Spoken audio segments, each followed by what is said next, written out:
Hello everyone. Today is day 23 of the 25 days of calligraphy magic. This is Elaine of Ellie Makes It, and today we'll be making a DIY origami paper wreath. For this you will require a pencil, a ruler, a scissor, punch and Christmas around the world wrapping paper. So here I'm cutting the paper into 10 cm squares. You will require 16 such squares. After you've cut them out, it's time to fold them.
Now this is how I have completed the whole wreath, and I've made a small hole with a puncher at the top from where the ribbon is going to pass through.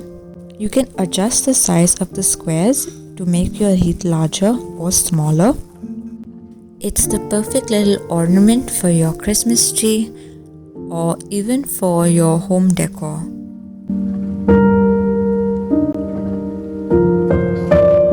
And with this we come to the end of another tutorial. I really hope you enjoyed watching this video, and I can't wait to see what you create. If you like this, please do like, share and subscribe to my channel.